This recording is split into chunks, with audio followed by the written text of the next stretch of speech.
The sun is up, time to embark. Forget the rules, we'll make a mark. From bar to bar, the world's our stage. With Darren and Chris, we're turning the page.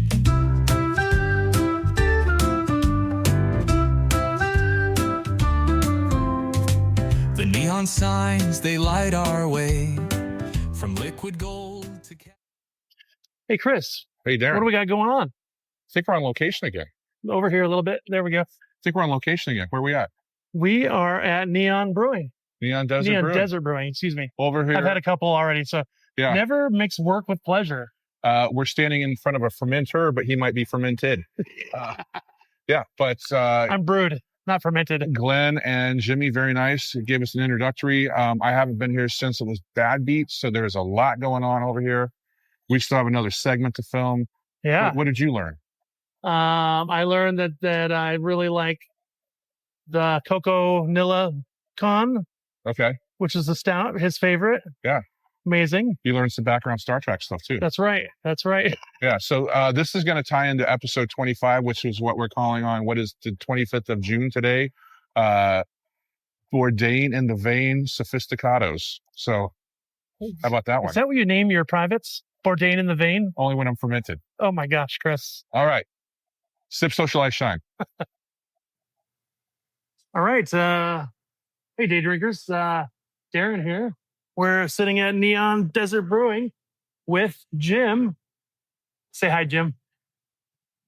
How's it going? The camera's not even there. Don't even pretend. Yeah, I know. Cheers. So we're just drinking beer. Yeah. You know what? You gave me a tour of the facility. It's freaking lovely. I love this place. It's massive. Like, how many cases of beer do you produce, or kegs in a month? So we brew 15 barrels at a time, which would be about 150 cases. Yeah. We have some 30-barrel fermenters, so we brew twice into them. A lot of what we do distribute is in cases. I mean, in kegs. But we do cases to. We do. We have a canner that does a case a minute. Wow. I liked all the labels. I went over there and showed me all the labels. That was cool. Yeah, that's part of the hardest part of a beer is coming up with a name that no one's used. Yeah. You know, there's 10,000 breweries. It's They've crazy. all made 100 beers. So you got to come up with a name, and you have to come up with a unique, like art and all that stuff. Yeah. So so let's go way back to the beginning. How did you first get the passion for brewing? Just was at a place that had a Mr. Beer kit on sale. So like one of the old ones that came with a little plastic barrel. Yeah. So bought that, took it home, made the beer, and before it even finished, I knew that was not the way to make beer. Yeah. So just threw it away. Really? Didn't even try it. Really? Just went out and bought ingredients to really make a real beer. Yeah. Then like a next level OCD. I wasn't happy making beer.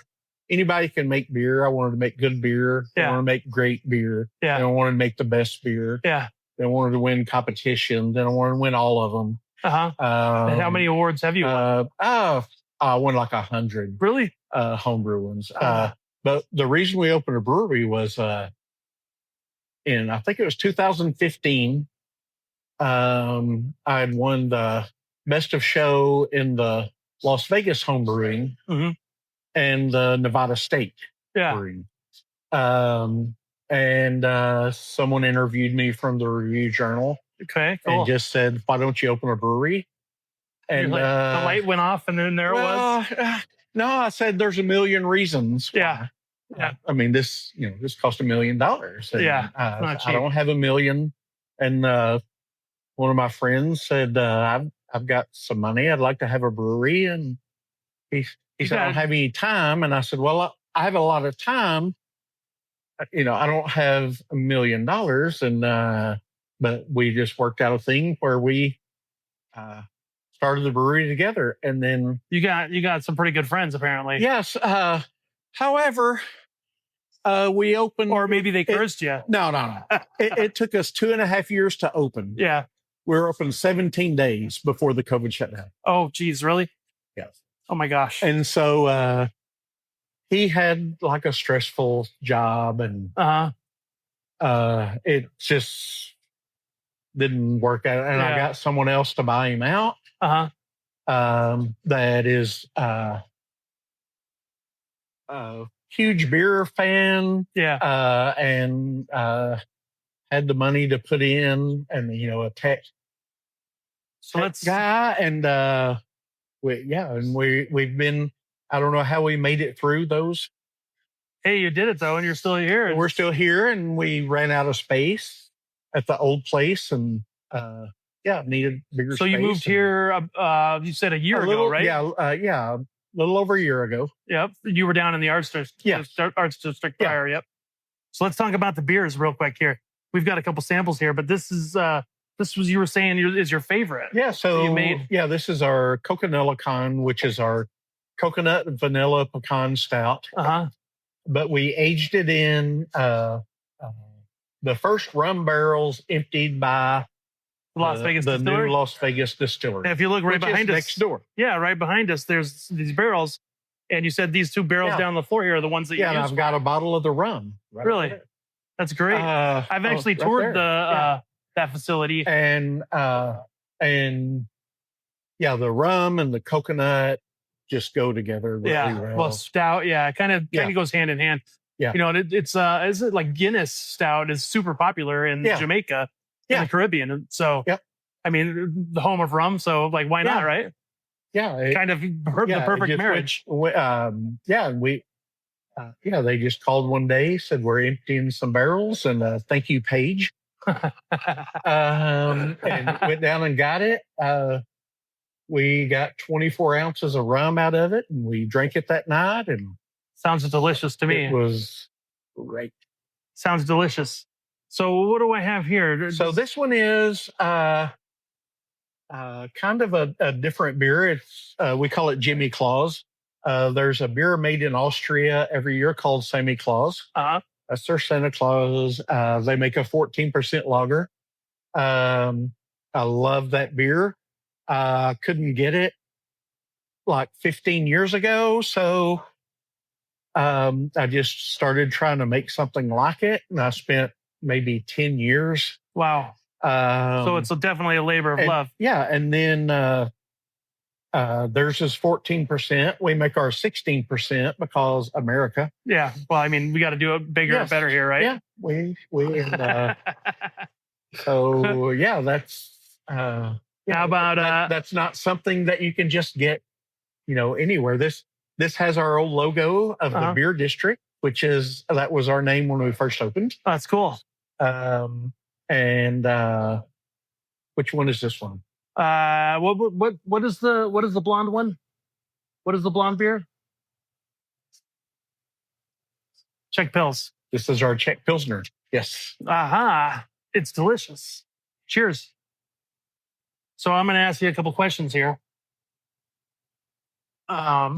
So how many local spots are you in? Like, are you? I think we have about 60 taps on the strip. That's great. So some of the casinos. Almost all of the Caesars bars. See, okay. And we have our hazy IPA in almost all the Caesars properties, but they call it high roller hazy. High roller hazy. The beer, we were talking. We were talking earlier, and you were saying that basically some people like Sin City, uses your. We make beer for Sin City Brewing. We make some for La Vecindad, La Mejor Loca restaurants.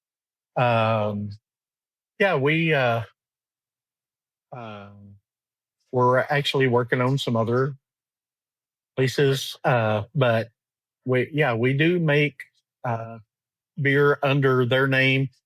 You look on the side of the can, it always says brewed and packaged by Neon Desert. Yeah. And we make them for different conventions that come to town. Yeah, we were talking about a convention coming up. I don't want to say any names or anything like that. We made beer for the Star Trek convention last year. Oh, that's fantastic. We just did 2 conventions at the Venetian. One an AI company. So we do have our beer in local places, but we sell a lot on the strip. Yeah. Well, people should look out for it. It's excellent. Yeah. I can't wait to try all the other ones. Like, how many taps do you have on tap? We have 23. 23. And like you said, the cocoa Vanilla pecan. Because it has coconut vanilla pecans. It is lovely. I do love it. And then every Friday we do 2 new beers.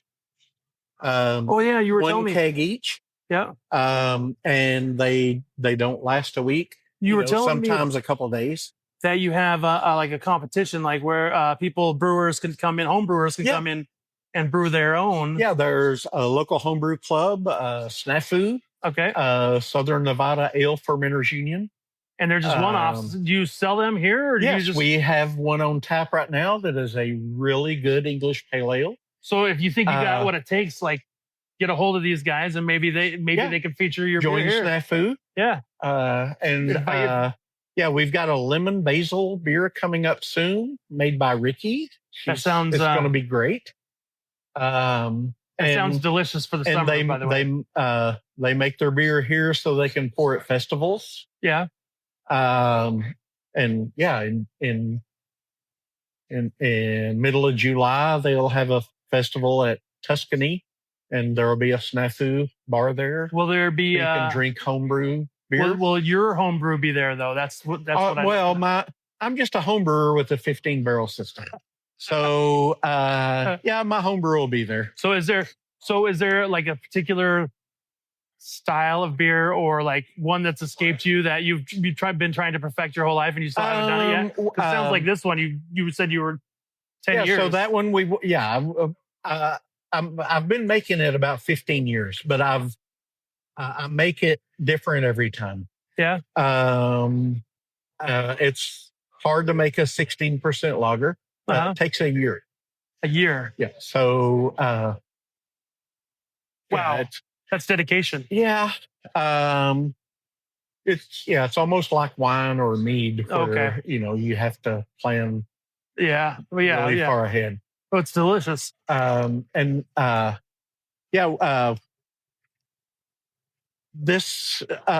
Just today we made our second test batch of a non-alcohol beer. What? Which it goes against everything I believe in. They said, what do you want to name it? And I wanted to call it Gun to My Head. They made me do this. Not approved by the brewer. But, it's a thing now. You have to. Yeah. Like there's a lot of people that are just like. And I completely understand that. And that's why today was our second test batch. That's why you're exploring that. Yeah. And in 2 days, we're doing a test batch of a Trappist blonde. Okay. Little Belgian. Yeah. And I'm excited about that one too. They invented beer, so they do the best kinds of beer, right? Yeah. I think they know what they're doing. So let me ask you one more question, real quick. What differentiates you from the other? How many breweries are there here in town? 20 at Neon Desert. Yeah, 20 to 25. One thing is we grow up our yeast for every batch of beer. Okay. Where most get a pitch of yeast and then keep it going through other batches. We don't. Every batch gets I grew it up. So you have no 100-year starter? I don't. Bread? And we, but also, a lot of breweries, they'll have like 1 ale yeast and 1 lager yeast, or 2 ale yeast and 2 lager yeast. We can use whatever yeast. There's over 100 yeasts. Mm-hmm. We can look at whatever beer we're making and pick out the perfect yeast and then grow that up. So like you have a good understanding of all these different types of yeast and what they bring? I've tried a lot. Yeah. So have you ever taken your spent grain and made like bread or anything like that? No, I haven't. We give it to a guy that has a farm. He feeds it to his cows and horses, and but he also has it's honey. Oh, really? And he has bees. Bees, that's great. And he brings us honey. That's awesome. So have you made have you ever made like a honey mead? No, or but that? we're going to.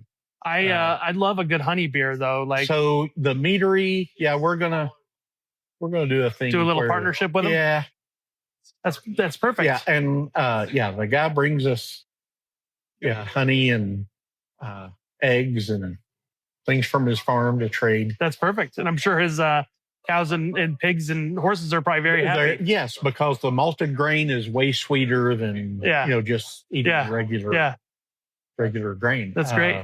Well, it's been a pleasure talking to you. I'm sure we'll thanks be talking for coming tomorrow. out. Yeah, for sure. Drinking with me. Yep. Cheers. I don't want to drink alone. I don't want you to either, but I'm happy to join you. Cheers. Or slancha. Yeah. Perfect. What do you think of that, Jimmy? Member number 372, Glenn. Nice to meet you. My pleasure. Vegas Day Drinkers. Yes, sir. Glenn and Jimmy were nice enough to invite us out to Neon Desert Brewing here on Eastgate, formerly Bad Beat, but they're making some moves out here. So, Glenn, please tell us a little bit about what you got going on. I mean, I just want to tell the Vegas community, I love this city. I've been here since 2003, so I guess 22 years as of August 1st. I got you beat by a month. Oh, by a month. Okay. Yeah. So I've been friends with Jimmy Doyle, our master brewer and a partner in this operation for about 10 years. Supported him as a home brewer. Just an amazing gentleman. He was an attorney in Arkansas and decided he wanted to follow his passion over money. So he got into home brewing, and here in Vegas, I've helped him build his business for almost 7 years now. He had his first location in the Booze District downtown, the Arts District. Great location. We sold it to friends that have an amazing, if you haven't been to Chin Chin Brew House downtown, definitely hit it. Incredible beer, ex-Nobu chef, does a great job. But Jimmy's extremely talented. I've always appreciated his traditional European styles. He's amazing at barrel-aged beers. We're coming out with a lot of new beers, so we're focusing on like our diversity of ethnicity here in Vegas. So our Mexican lager is going to be a big push for us. Japanese rice lager, one of the best in town. Probably the number one SKU in town for local brewers. His IPAs are great. I love all his Belgians. So releasing this coming month a Belgian Trappist ale, which is more of like a summertime Belgian ale. The Belgians are incredible at what they do. But we focus on our brewery being like a social hub. We do vinyl nights, tabletop Tuesdays. We do Wednesday and Thursday. We have trivia nights. You have the New Beer Fridays? We do New Beer Fridays. We have a lot of fun stuff going on here. And we support all the local Henderson community. We work with bike shops here in town and other small businesses. We have private labels at a lot of Mexican restaurants. Me being multilingual, I've lived in Mexico. I love our Mexican community. And what was the percentage you were telling me behind Los Angeles? We're second only to Los Angeles? Yeah, so I believe we're maybe 24% Hispanic community. Okay. Obviously not all Mexican, but we love the Latino communities. So that's a big push for us. But yeah, we love Henderson. I've lived in Henderson for 15 years. Great community. I mean, Henderson's got a lot going on. I mean, obviously Eastgate has a lot going on. You guys also do the Steinfills for $7 on Sundays? Yeah. So on Sundays, we have Steinfill Sundays, which is fun. We have specials Monday, Tuesday. We do happy hour. We work with a lot of local businesses. So really, we just want the community to come down and have a great time. If there's anybody that wants anything special, we do a lot of events. And then you guys were nice enough outside in the tasting room. We're back here in the brewery right now, but the Hefeweizen was, Jimmy's German Hefeweizen is #1 in Nevada. Nobody touches it. I felt like I was in a beer garden back in Munich. It was pretty delicious. Yeah, it's great. So schmeckt sehr gut. Yeah. So we actually have that. Those are in all the suites at the Venetian Palazzo, Venezia Towers. Okay. In the old Adelson property, which is now Apollo Global. We do our Hefeweizen is a big push for even Sparrow and Wolf. A lot of our local, like amazing restaurants in town, they stock our Hefeweizen because nobody does that quality of like very balanced, like German style Hefeweizen. I mean, I love it. It's got the body. It's just perfect. It's got the body. I mean, traditionally, like the banana and clove is one of the underlying things, but I mean, and on a summer day, it was fantastic. Yeah. We had a canning day a few days ago. We had quite a bit. It was a fun canning day. So yeah, you keep pushing it out in the market. You being here for 22 years, you've obviously done some day drinking in the Valley. We do a little day drinking. Day drinkers club is a thing. When you're not day drinking here at the brewery, what is one of your favorite spots to check out? Oh, in Henderson or in Henderson, definitely hit Johnny Mac's, their wings, their pizza specials. They have 2 locations now, Water Street and their original location on Boulder. I love the Sand Dollar. The Sand Dollar is a favorite of mine. I support Ellis Island. The Ellis family's been great. They're running amazing specials. Nick Fava, their director for VIP relations. He's great. He's their marketing guy. I mean, there's so many fun spots in town. The Golden Tiki, Chinatown's really just launched. So Sparrow and Wolf, a favorite of mine. Partage, anybody that hasn't been, you definitely need to hit those 2 spots. Ito's Tapas, Ito's Tapas, amazing. Work doesn't stop. Yeah, always. I mean, our Chinatown, so we have like 3 official Chinatowns now. Definitely entertain those local restaurants. A good friend of mine, he opened up a brewery in the Bend in the Southwest. I'll give a little plug to Evolve Brewing. They've got a great happy hour, great pizzas, great appetizers. Their jalapeno poppers are absolutely incredible. We just have a lot of movement with our local community in town. So everybody that loves local, just get out, support, love on all the people here in town. So for someone that's coming into or rediscovering your guys' brewery, walking in, what is something that they don't know but they need to know? What differentiates you guys out here on this side of town from anybody else? Oh, boy. Because the brewery thing is definitely here, right? We all go to breweries now.